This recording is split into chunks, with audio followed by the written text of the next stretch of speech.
Mitt Romney takes a crucial step towards the Republican U.S. presidential nomination. The former head of investment firm Bain Capital scored a solid victory in the New Hampshire primary. Despite blistering attacks on his record as a businessman, Romney took a swipe at President Obama in his victory speech.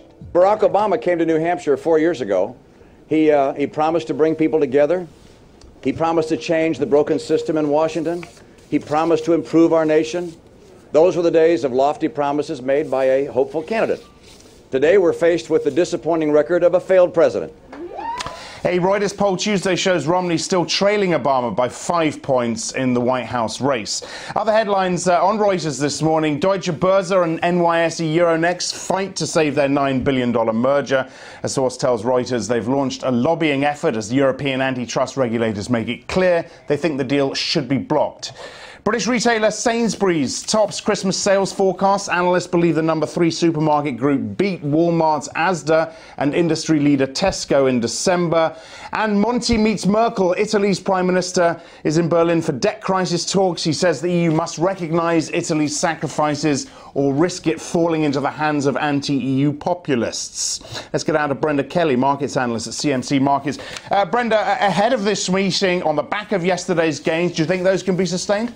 I think they certainly can today, and there has been a certain amount of risk-on attitude within the markets. And again, we've seen some good numbers coming out from the retail sector today in the likes of Sainsbury's. But a lot of it's to do with kind of weakness in the dollar, and that's kind of feeding this risk-on approach. The main concentration today will be, I suppose, on the German bond auction, which is expected to really go off without a hitch, although the bid-to-cover ratio recently has been fairly lacking. But given the fact that they're actually, in the short-ended Treasury bills, they're actually paying them money to take their money, then we would expect to see a very good result there today. But the main focus will be on the Italian bond auction next week, where we see the bond yields again on the 10-year over the 7% mark. I want to get a quick word from you on Sainsbury's. Analysts seem very divided on this one. Which camp are you in?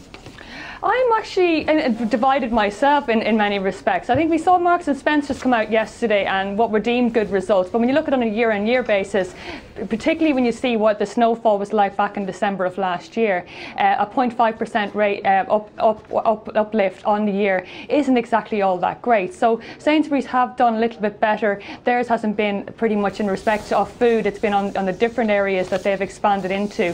So I think they're at the top of the group, and they have beaten expectations, if only marginally. All right, Brenda, many thanks for talking with us. German GDP, the annual GDP number comes in bang in line with expectations at 3%.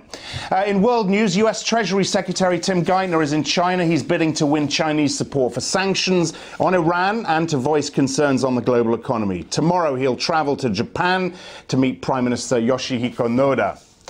More from Asia now with Reuters' Tara Joseph in Hong Kong. Tara, a big breakthrough for foreign retailers in India.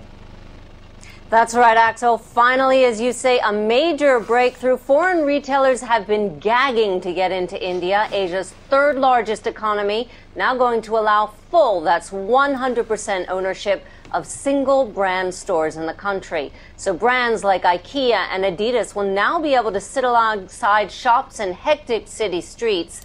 And this news follows a series of political setbacks and protests that small stores will be squeezed out by these major retailers. Foreign players, as I mentioned, eager to cash in on India's rising middle class. And now stores will follow the likes of McDonald's and other fast food outlets, which have seen explosive growth in India. Now, this announcement still leaving out India's supermarket sector. So that means mega retailers such as Walmart and France's Carrefour will still have to wait a while. Axel? All right, Tara, many thanks. Finally, the mafia is now Italy's #1 bank as the economic crisis bites. That is the story headlining on Reuters Counterparties this morning. A report by anti-crime group SOS Impresa says extortionate lending by criminal groups has become a national emergency. Organised crime now generates annual turnover of about 140 billion euros and profits of more than 100 billion. That is it for now. Our pick of the day from Reuters photographer Joe Skipper shows items given to the detainees on their arrival at the Guantanamo Bay detention camp in eastern Cuba. 10 years ago today, the first 20 prisoners arrived at the camp. I'm Axel Threlfall. This is Reuters.